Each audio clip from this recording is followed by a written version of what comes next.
بالله من الشيطان الرجيم بسم الله الرحمن الرحيم والله أخرجكم من بطون أمهاتكم لا تعلمون شيئا وجعل لكم السمع والأبصار والأفئدة لعلكم تشكرون صدق الله العظيم.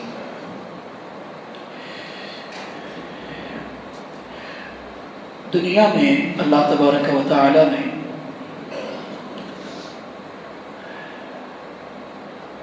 فرشتوں کو چھوڑ کر جتنی مخلوقات پیدا فرمائی ہیں تمام مخلوقات کو اللہ تبارک و تعالی نے علم دے کے بھیجا ہے اس دنیا میں.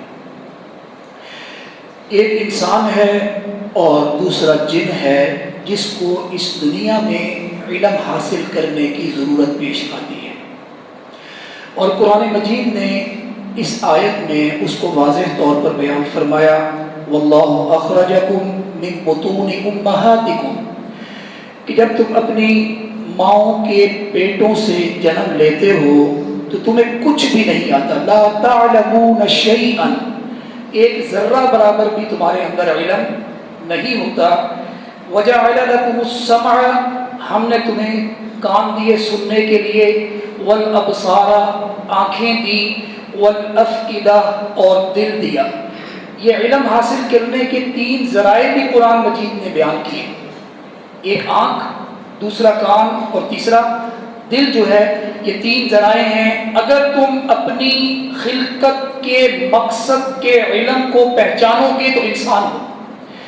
انسان کے لیے 2 لفظ اللہ نے استعمال فرمائے، ایک آدمی قرآن مجید کے اندر اور دوسرا انسان.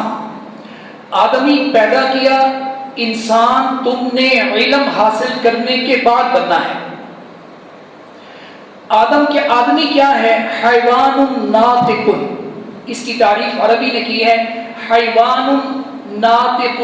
آدمی کی تعریف، انسان کی تعریف جو ہے کہ بولنے والا حیوان جو بولتا ہے، ایک دوسرے کو بات سمجھاتا ہے، ایک دوسرے کی بات سمجھتا ہے، یہ انسان کی تعریف کی. اب تم یہ حیوان ناطق سے جو انسان بن رہے ہو 3 چیزوں سے بن رہے ہیں. قرآن نے کہا ایک دیکھنے سے، کس طرح دیکھ رہے ہو، کس حیثیت سے دیکھ رہے ہو، کس نظریے سے دیکھ رہے ہو. کیا تمہارا وہ دیکھنا اللہ تبارک و تعالی قبول فرما رہے ہیں؟ تمہارا سننا اللہ تبارک و تعالی کو پسند آ رہا ہے؟ تمہارا سوچنا، تدبر کرنا، تفکر کرنا، دل میں سوچنا، یہ ساری چیزیں جو ہیں کیا اللہ تبارک و تعالی کی مشیت کے مطابق ہے؟ تو تمہاری خلقت جو ہے وہ مقصد تو آپ پورا کر رہے ہیں، ورنہ تمہاری جو پیدائش ہے آپ نے اس مقصد کو پورا نہیں کیا. یہی فرمایا واللہ اخرجکم من بطون امہاتکم لا تعلمون شیئا. وہ علم جو آپ کو اللہ تک پہنچاتا ہے، وہ علم جو آپ کو اس دنیا میں جو اللہ نے بھیجا ہے آپ کے مقصد کو پہچانتا ہے، اگر وہ ہے تو پھر آپ انسان ہیں، ورنہ انسان اللہ تبارک و تعالی قرآن مجید آپ کو انسان ماننے کے لیے تیار نہیں ہے. پھر فرمایا ان اللہ یأمر بالعدل والاحسان وایتاء ذی القربى وینہی عن الفحشاء والمنکر والبغی یعظکم لعلکم تذکرون. ان اللہ یأمر بالعدل والاحسان. جب یہ آیت اتری قرآن مجید کی، اللہ تبارک و تعالی نے نبی علیہ السلام پر نازل کی، تو حضرت عثمان بن مظعون رضی اللہ تعالی عنہ وعنہم اجمعین نے جب قرآن کی آیت سنی تو حضرت عثمان، آپ گفتگو کر لیں پہلے جی.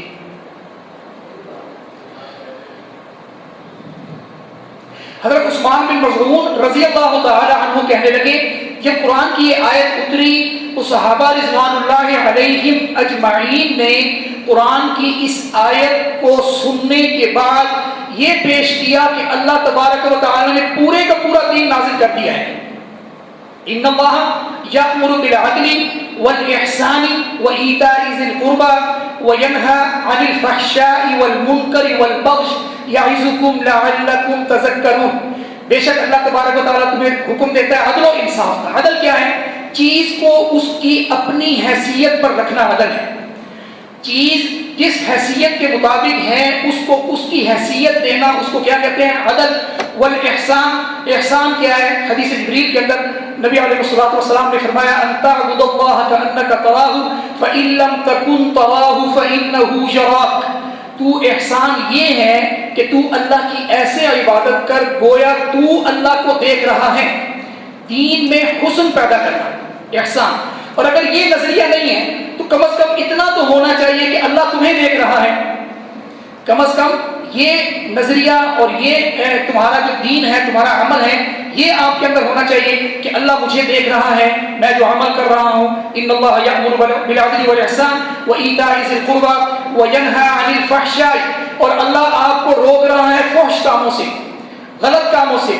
اللہ تبارک و تعالیٰ آپ کو اس چیز کی تلقین کرتا ہے. والمنکر، منکر کاموں سے. والبغش، بغاوت والے کاموں سے، جس میں دین کی بغاوت کی جھلک جو ہے وہ نظر آئے. یعظکم لعلکم تذکرون. اللہ تبارک و تعالیٰ تمہیں نصیحت کر رہے ہیں شاید کہ تم اس کی نصیحت کو پکڑ لو. آگے فرمایا فَإِذَا قَرَأْتَ الْقُرْآنَ فَاسْتَعِذْ بِاللَّهِ مِنَ الشَّيْطَانِ الرَّجِيمِ. جب قرآن کھولا جائے، قرآن کھول کر سب سے پہلے آپ نے کیا پڑھنا ہے؟ اعوذ باللہ من الشیطان الرجیم. بسم اللہ الرحمن الرحیم برکت کے لیے پڑھی جاتی ہے. اگر آپ نے اعوذ باللہ من الشیطان الرجیم پڑھ لی ہے تو آپ قرآن مجید کی تلاوت کر سکتے ہیں. قرآن اس چیز کا جو ہے وہ آپ کو حکم دے رہا ہے فَإِذَا قَرَأْتَ الْقُرْآنَ فَاسْتَعِذْ بِاللَّهِ. پناہ مانگو اللہ سے.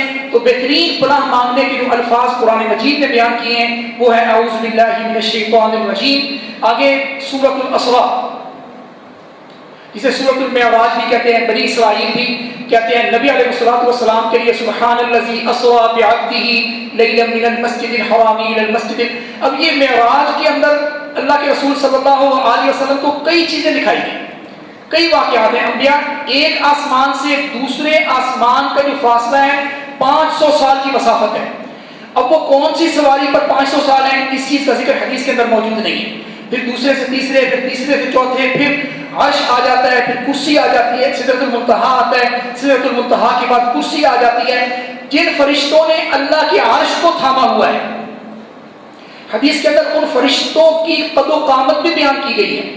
وہ اتنے لمبے چوڑے قد والے ہیں، یہ کان کی لو سے لے کر یہ کندھے کا جو فاصلہ ہے، نبی علیہ الصلوۃ والسلام نے فرمایا 700 سال کی مسافت ہے ان فرشتوں جنہوں نے عرش کو اٹھایا ہوا ہے. 700 سال کی مسافت ہے. یہ فرمایا سبحان الذی اسریٰ بعبدہ، پاک ہے وہ ذات اسریٰ بعبدہ جو لے گئی اپنے بندے کو لیلاً. میں نے پہلے دن آپ سے گزارش کی تھی کہ اللہ کے رسول صلی اللہ علیہ وسلم کے لیے رسولاً کی دو تنوینی ہے، بہت مبالغے والا معنی یا بہت قلیل معنی. اب یہ لیلاً رات کے قلیل حصے میں، کم سے کم حصے میں، اس رات کی قلت کا جو حصہ ہے آپ شمار نہیں کر سکتے. آپ شمار لیلاً من المسجد الحرام، مسجد حرام سے مسجد اقصیٰ تک. اب یہ بیت اللہ سے لے کر مسجد اقصیٰ تک اس کو کہتے ہیں اسراء. توجہ ذرا. اب مسجد اقصیٰ سے لے کر آسمانوں تک، سدرۃ المنتہا تک، اللہ سے ملاقات تک، اس کو کہتے ہیں معراج. دو الگ الگ سفر ہیں. زمینی سفر جو ہے اس کو کیا کہتے ہیں؟ اسراء، سیر. جو آسمانی سفر ہے، اس زمین سے آسمان کی طرف اللہ کے رسول صلی اللہ علیہ وسلم تشریف لے گئے، اسے کہتے ہیں معراج، بلندی. ٹھیک ہے، پہلا آسمان، انبیاء علیہ الصلوۃ والسلام سے ملاقات. بہت لمبا جو ہے وہ قصہ ہے. آپ صلی اللہ علیہ وسلم حضرت ام ہانی رضی اللہ تعالی عنہا کے گھر موجود تھے کہ فرشتے جبریل اور میکائیل آئے. نبی علیہ الصلوۃ والسلام کو وہاں سے لیا اور بیت اللہ آب زمزم کے پاس جا کر جو ہے آپ کا سینہ عطر جو ہے اس کو چاک کیا، آپ کا دل مبارک نکالا اور زمزم کے پانی سے کہاں سے آ رہے ہیں؟ جنت سے آ رہے ہیں. اگر زمزم کے پانی سے پاک اور کوئی جنت کا پانی ہوتا تو وہ لے کے آتے. زمزم کے پانی کا مقابلہ جنت کی نہریں بھی. نبی علیہ الصلوۃ والسلام کا 2 بار سینہ چاک کیا گیا. ایک حضرت حلیمہ سعدیہ رضی اللہ تعالی عنہا کے گھر میں آپ صلی اللہ علیہ وسلم اس وقت بھی زمزم کے پانی سے جو ہے پانی مان آیا.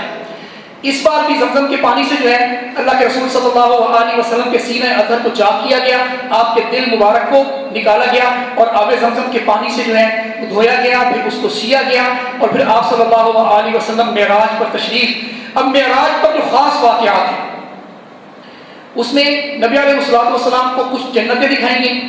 آپ ایک جنت کے پاس سے گزرے صلی اللہ علیہ وسلم، آپ نے پوچھا کس کی جنت ہے؟ آپ کے قدم رک گئے، فرمائے یہ فرعون کی اس نوکرانی کی جنت ہے جس نے خود اور اس کے بچوں نے اللہ کی راہ میں اپنی جان قربان کی۔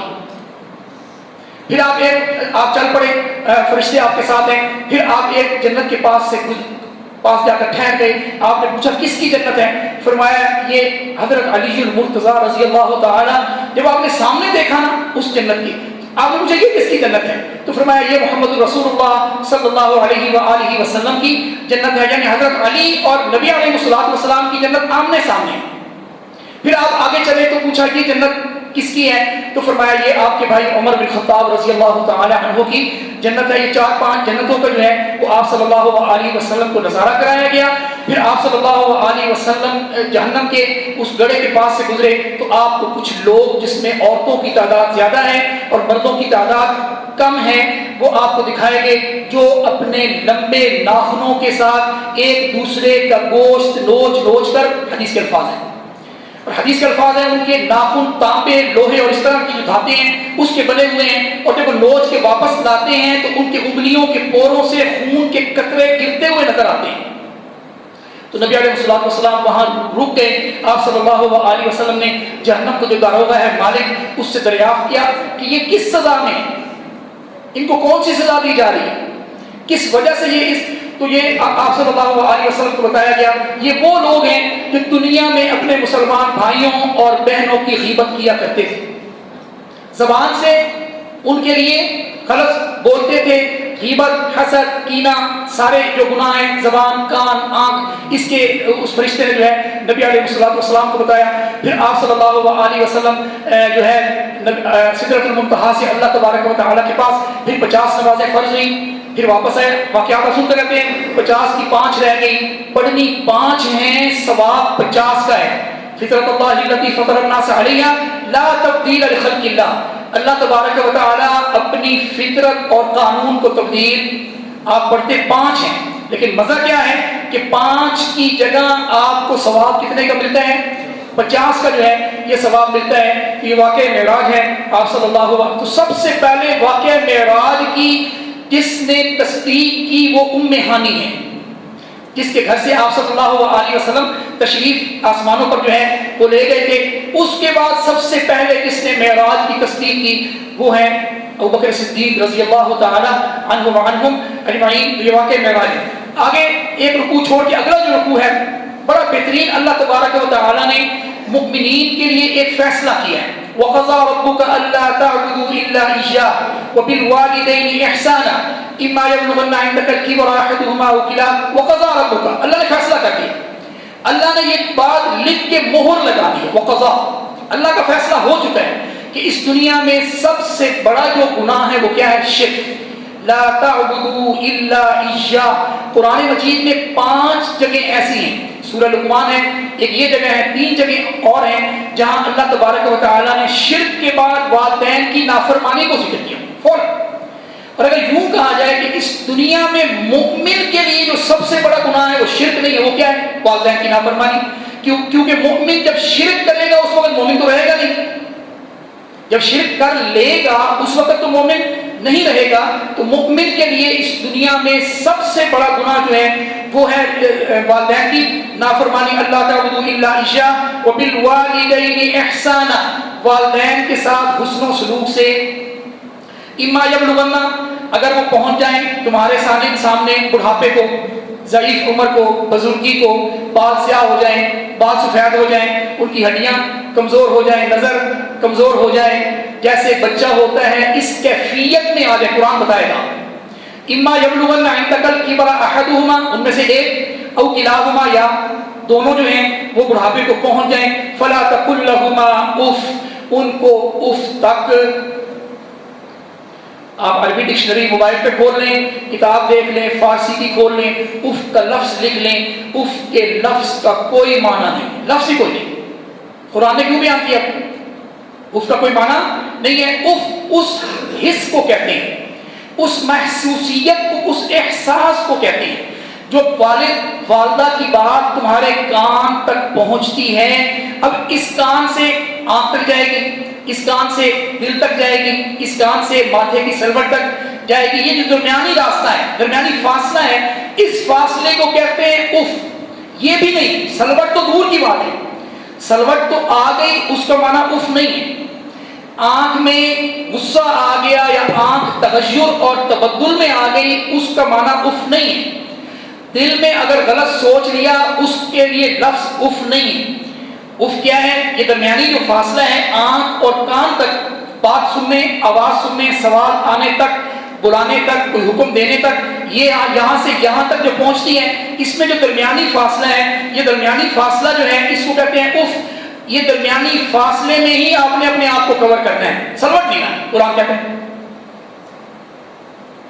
آنکھ میں غصہ نہیں لانا، دل میں غلط سوچنا ان کے بارے میں نہیں ہے۔ اف ولا تنہرہما، اور آگے اللہ تبارک و تعالی نے بیان فرمایا ولا تنہرہما، اور ایک دوسرے کو ان کو جھڑکنا بھی، ایک کو بھی اور دوسرے دونوں کو جھڑکنا بھی نہیں ہے۔ وقل لہما قولا کریما، اور ان سے بات کرنی ہے بڑی نرمی سے، کریما۔ آگے جو وقفز لہما جناح الذل من الرحمہ ہے نا، اس کے لیے بڑی تفسیریں کی ہیں۔ سب سے بہترین تفسیر حضرت عبداللہ بن عباس رضی اللہ تعالیٰ عنہ کی، وہ کہتے ہیں کہ آپ مرغی کو دیکھتے ہیں، مرغی جب چل رہی ہوتی ہے اس کے گرد چوزے پھر رہے ہوتے ہیں، تو پھر جب کوئی پرندہ آتا ہے، بارش آتی ہے، ہوا تیز چلتی ہے، مرغی پروں کو کھول لیتی ہے، اور وہ جو بچے چوزے ہیں اس کے پروں کے نیچے آ کر، اب قرآن کیا کہتا ہے؟ والدین بوڑھے ہو گئے، اب یہ والدین کو قرآن نے چوزے بنا دیا۔ جس طرح ابتدا ہوتی ہے بچے کی، صحیح نظر نہیں آ رہا، بار بار والد پوچھ رہا ہے، صحیح سن نہیں رہا، بار بار سوال کر رہا ہے، کہیں جا نہیں سکتا، بار بار بیٹے سے اور بیٹی سے سوال کر رہے ہیں، کر رہی ہیں۔ تو یہ فرمایا کہ جب وہ کوئی آفت، کوئی مصیبت، کوئی آزمائش آتی ہے تو مرغی پروں کو پھیلاتی ہے۔ اے مومنین، تم بھی اپنے پروں کو پھیلا کر اپنے والدین کو اپنے پروں کی رحمت کے نیچے سمیٹ لو۔ وَخْفِضْ لَهُمَا جناح کہتے ہیں پر کو، جناح کہتے ہیں پر کو، اور دوسرا کیا؟ جھک کے رہو بھائی ان کے سامنے، دوسرا معنی سیدھا نہیں، جھک کے رہو، پورے سکون سے ان کی بات سنو، جب تک وہ بات مکمل نہ کر لیں ان کی بات کبھی ٹوکو۔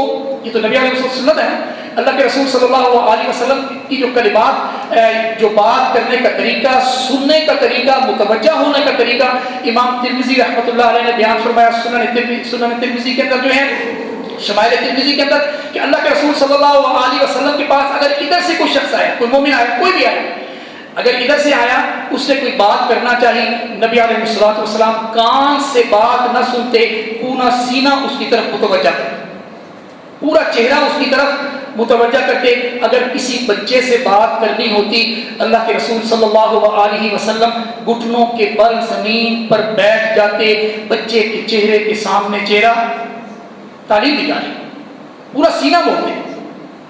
ٹھیک ہے، تو یہ اللہ کے رسول صلی اللہ علیہ وسلم کی سنت بھی ہے، طریقہ بھی ہے۔